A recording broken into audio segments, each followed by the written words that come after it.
मित्रों, आप सभी का आनंद कृष्णा चैनल पे हार्दिक स्वागत है। आज हम आपको परमार्थिक विषयों पर प्रेरक प्रसंग के द्वारा जानकारियां देंगे।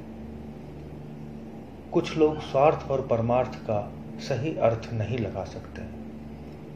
संधि विच्छेद के द्वारा देखने पर स्व जोड़ अर्थ यानी अपने अर्थ से जिसको मतलब रहे वो स्वार्थ है, और परमार्थ का विश्लेषण जब करते हैं तो वो कहते हैं कि पर मतलब दूसरा और दूसरों के लिए किया जाने वाला परमार्थ। लेकिन ऐसा सटीक नहीं है।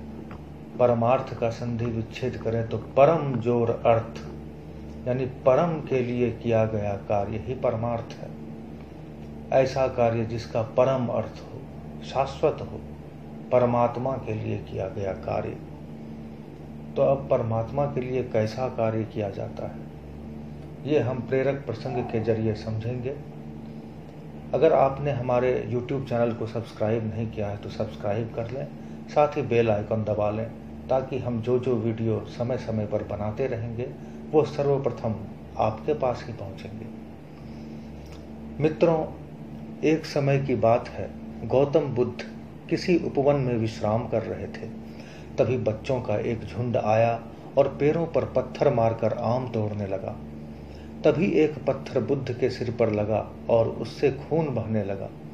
बुद्ध की आंखों में आंसू आ गए। बच्चों ने देखा तो भयभीत हो गए और उन्हें लगा कि अब बुद्ध उन्हें भला बुरा कहेंगे। बच्चों ने उनके चरण पकड़ लिए और उनसे क्षमा याचना करने लगे।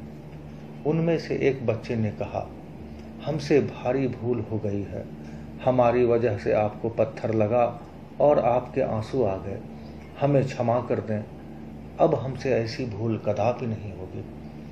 इस पर बुद्ध ने उन्हें समझाते हुए कहा, बच्चों, मैं इसलिए दुखी हूं कि तुमने आम के पेड़ पर पत्थर मारा तो पेड़ ने बदले में तुम्हें मीठे फल दिए, लेकिन मुझे मारने पर मैं तुम्हें सिर्फ भय दे सका।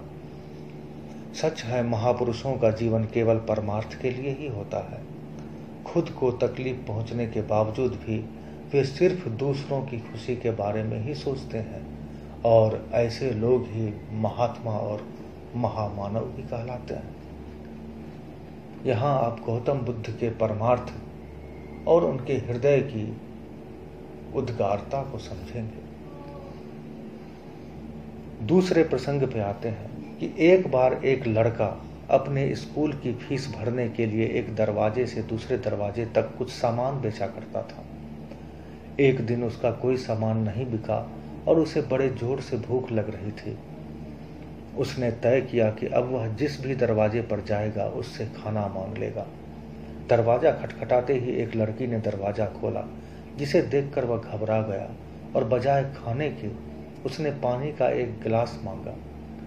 लड़की ने भांप लिया था कि वह भूखा है, इसलिए वह एक बड़ा गिलास दूध का ले आई। लड़के ने धीरे धीरे दूध पी लिया और कहा, कितने पैसे दूं? लड़की ने पूछा, पैसे किस बात के? तो लड़की ने जवाब दिया, माँ ने मुझे सिखाया है कि जब भी किसी पर दया करो तो उसके पैसे नहीं लेने चाहिए, तो फिर मैं आपको दिल से धन्यवाद देता हूँ। जैसे ही उस लड़के ने वह घर छोड़ा, उसे न केवल शारीरिक तौर पर शक्ति मिल चुकी थी, बल्कि उसका भगवान और आदमी पर भरोसा और भी बढ़ गया था। वर्षों बीते, वह लड़की एक बार गंभीर रूप से बीमार पड़ गई। लोकल डॉक्टर ने उसे शहर के बड़े अस्पताल में इलाज के लिए भेज दिया। विशेषज्ञ डॉक्टर होवार्ड केल्ली को मरीज देखने के लिए बुलाया गया। जैसे ही उसने लड़की के कस्बे का नाम सुना, उसकी आंखों में चमक आ गई। वह एकदम सीट से उठा और उस लड़की के कमरे में गया। उसने उस लड़की को देखा, एकदम पहचान लिया और तय कर लिया कि वह उसकी जान बचाने के लिए जमीन आसमान एक कर देगा। उसकी मेहनत और लगन रंग लाई और उस लड़की की जान बच गई। डॉक्टर ने अस्पताल के ऑफिस में जाकर उस लड़की के इलाज का बिल लिया। उस बिल के कोने में एक नोट लिखा और उसे उस लड़की के पास भिजवा दिया। लड़की बिल देखकर घबरा गई। उसे लगा कि जान तो मेरी बच गई है, लेकिन ये बिल देख करके फिर मेरी जान ना चली जाए। उसने धीरे से बिल खोला रकम की ओर देखा और फिर अचानक उसकी नज़र बिल के कोने में पेन से लिखे नोट पर गई, जहां लिखा था 1 गिलास दूध द्वारा इस बिल का भुगतान किया जा चुका है। नीचे डॉक्टर होवार्ड केल्ली के दस्तखत थे। खुशी और अचंभे से उस लड़की ने गालों पर आंसू टपकाए और उसके ऊपर दोनों हाथ उठाकर कहा कि हे भगवान, आपका बहुत बहुत धन्यवाद। आपका प्रेम इंसानों के दिलों और हाथों द्वारा न जाने कहां कहां फैल चुका है। मित्रों, ये भी परम अर्थ का एक अद्भुत उदाहरण है और ये सच्ची घटना है। तीसरे प्रसंग पे हम आकर आपको एक बात सुनाते हैं जो ईश्वरीय आनंद के विषय में है। एक बार श्री रामकृष्ण परमहंस से मिलने के लिए कुछ भक्त पधारे।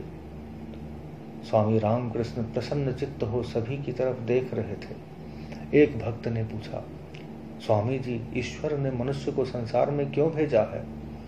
इस पर श्री रामकृष्ण परमहंस ने उत्तर दिया, ईश्वर ने मनुष्य को सृष्टि निर्माण के लिए भेजा है। यह संसार उस ईश्वर की ही माया है। उन्होंने कामनी कंचन देकर मनुष्य को इसमें भुला रखा है। भक्त ने पूछा, क्यों भुला रखा है? क्या यह भी ईश्वर की ही इच्छा है? श्री रामकृष्ण परमहंस ने कहा, हाँ, इस संसार में जो भी है सब उन्हीं की इच्छा से है।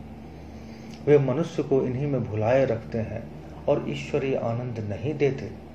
यदि वे एक बार भी मनुष्य को ईश्वरीय आनंद दे दें तो फिर कोई भी इस संसार में ना रहे और सृष्टि भी ना चले। इसीलिए वे मनुष्य को अपनी माया से संसार के भुलावे में रखते हैं। भक्त की व्याकुलता को देखकर उन्होंने एक उदाहरण दिया।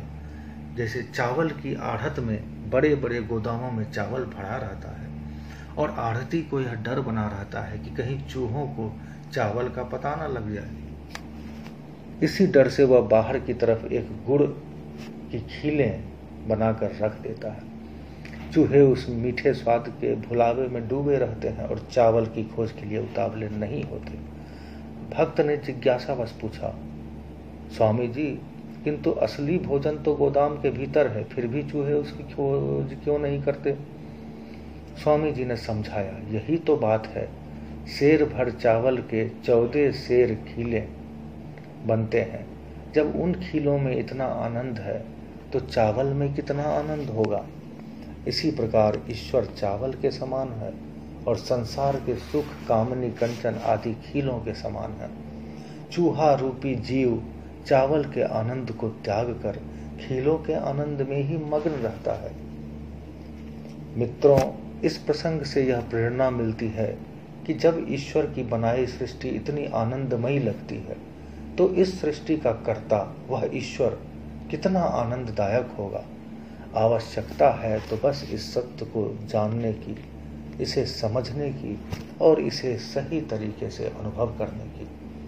मित्रों, परमार्थ का यही अर्थ होता है कि परम जोर अर्थ, यानी इस संसार और सत्य का जो परम अर्थ है, मनुष्य को उसका बोध होना चाहिए और उसका बोध होने के बाद वह स्वयं के लिए कम और दूसरों के लिए अधिक करने लगता है।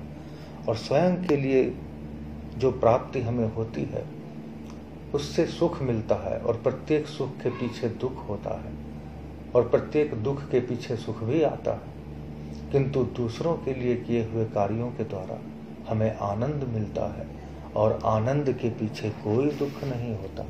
आनंद हमेशा शाश्वत होता है और सच्चिदानंद का स्वभाव होता है। तो मित्रों, आज के वीडियो में आज इतना ही। फिर मिलेंगे अगले किसी वीडियो में नए विषयों के साथ। तब तक के लिए आप सभी मित्रों को नमस्कार। और हमारा वीडियो पसंद आए तो एक लाइक करें और अपने मित्रों को शेयर अवश्य करें ताकि यह जानकारियाँ उनके पास तक अवश्य पहुँचे और वो लाभान्वित हो सके। जय श्री हरि।